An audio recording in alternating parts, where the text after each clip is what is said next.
Enjoying the taste of the squid-like meat, Claire continued to try more of the different protein.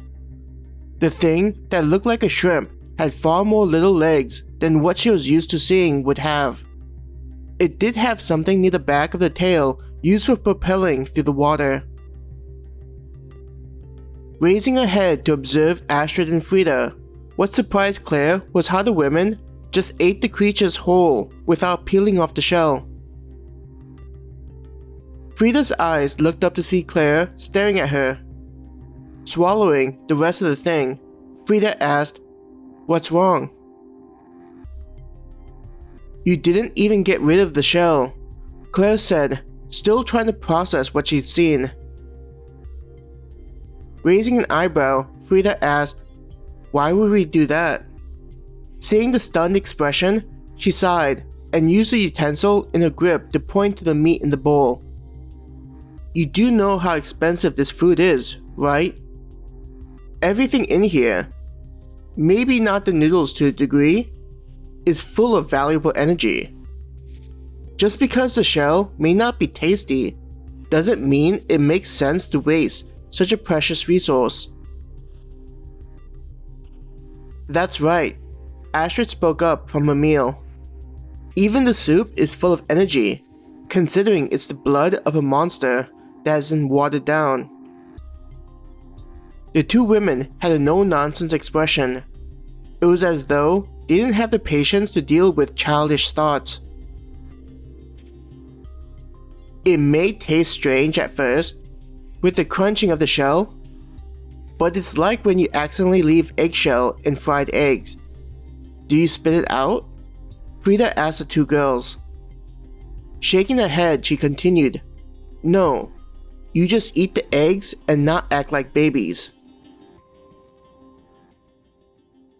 Hearing the seriousness in the woman's voice, Claire realized how silly her thinking was on the matter. There was a crunching sound as Claire was battling her inner thoughts. Claire then turned her head to see Hannah chewing on the monster with a shrimp appearance. The expression on her friend's face showed how uncomfortable Hannah felt while eating the monster with the shell still on it. Swallowing the whole creature, Hannah raised the bowl to her lips and drank the soup. Lightly licking her lips and setting down the soup, there was a moment of silence. "How was it?" Claire hesitatingly asked, unsure of whether she should expect a positive outcome. Pursing her lips, Hannah looked at Claire. "It's definitely unusual, at least from a texture perspective. The shell doesn't go down your throat easily and get stuck in your mouth." Noticing how Claire cringed at the description, Hannah added, "But after you drink the soup, it's all good." "Does it taste bad?" Claire pushed Hannah to provide more details about the experience. Tilting her head, Hannah appeared to be trying to describe her thoughts. "It's just different. Though after eating the meat and the shell, I feel like I can tell there's a change in my body." Hannah lifted a hand, gripping it into a fist. "It's not as strong as the meat sticks that we ate before, but like a weaker version of it."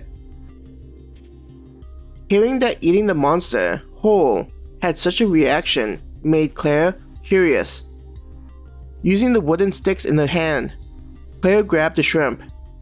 There was a pause as she hesitated to eat the entire thing. Taking a deep breath and letting it out, Claire took a bite of the thing. When her teeth crunched through the shell, Claire recoiled a little. But having started, it felt like she needed to finish eating all of it quickly.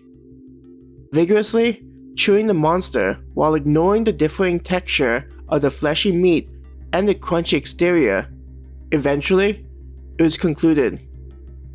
Quickly lifting the bowl, she took a sip of the slightly viscous bloody soup. The taste of the diluted blood was initially surprising as it washed away the taste of the shell. It was almost as though the soup was enhancing the exterior of the shrimp. Just a small sip was all that was needed to cleanse the palate. Not that bad, huh? How does it feel to eat something like an adult? Frida teased.